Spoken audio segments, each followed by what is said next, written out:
Hi, this is Sharon Waxler, owner and head trainer of At Your Service Dog Training, and I'm going to give you a quick tip today that can help with 3 common issues for people who are raising and training their own service dog. So the first thing that this helps with is to keep your adolescent dog occupied constructively. Adolescence is a time when puppies are growing up. They are very busy, their energy is getting higher, and it may be the time that you feel like, oh, I really need to give my dog something to do while I'm trying to get some other things done. This tip will also help maximize your dog's training and learning potential by offering enrichment, and it can help keep your dog healthy for the rest of their lives because it will help prevent overweight, which is such a common problem in the United States that most dogs in the US are overweight or obese. And so we certainly want to keep your dog healthy and working and living happily for a long time to come. So the first thing is don't use a food bowl. Food bowls are just a waste of your dog's training potential, right? If your dog is working for their food, you put their food in the bowl and they just gobble it down, then that's just a waste of all that motivation and potential enrichment. So no food bowls. Even the maze bowls, which can help slow your dog down a little bit, they're still not really using their brain very much, and you're wasting all of that lovely potential of using their food. So what do? You measure out your dog's food for the day. So I have a new rescue dog. He's small, so he doesn't need to eat very much. The kibble bag says to feed him a cup a day. So I measure out 3/4 of a cup for the day because I know he's also going to get like some other little treats here and there. He may get a chew. I try to be sparing with it because he is so small. It doesn't take much to overfeed him. So I'm measuring out most of the food that he's going to need to eat in a day. And I know I'm going to use most of this for training, and then he's going to get a few other little things. So then I pour half of this into his treat pouch because I know I am going to be training him when we go for walks or just around the house during the day for good behavior, or when we do a training session that doesn't require something high value. So I pour half of this in there, and then I pour the other half into a bowl that I am going to use to mix up some stuffed toys. So I pour half of this in here, and it looks like that, right? It's not very much.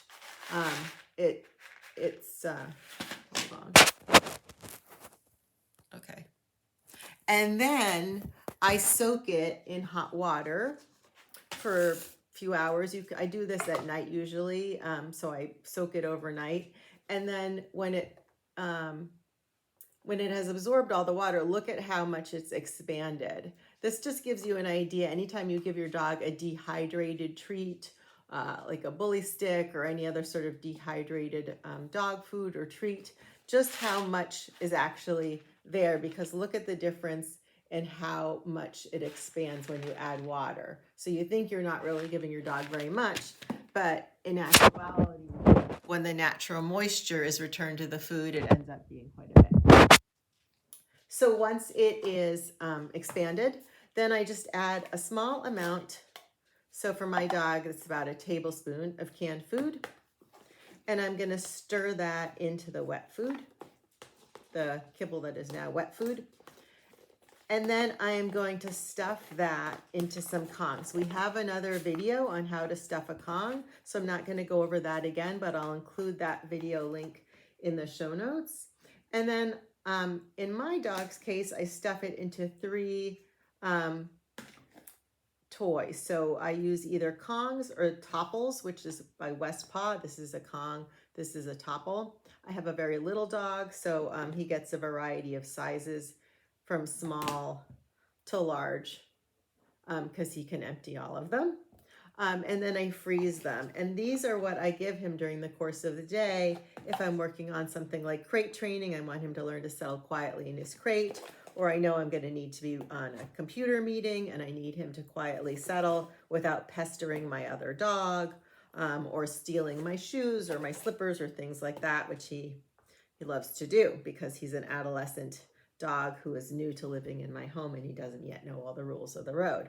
So then I have these in the freezer and I can just take them out when I need to give him something long lasting to do, so that he's getting enrichment, he's getting activity, but he is not getting extra calories that he doesn't need, or, you know, causing me frustration that's going to lead me to be upset with him.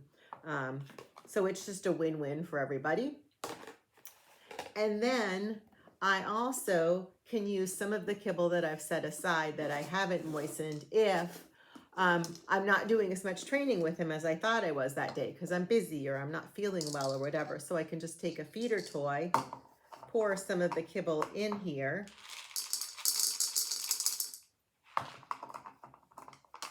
and then I just put that down and he rolls it around and he's getting some physical exercise as well as some mental enrichment. So I hope you throw out your food bowl and you switch to using feeder toys and using kibble for training. Keep your dog having a long, healthy life and career with you.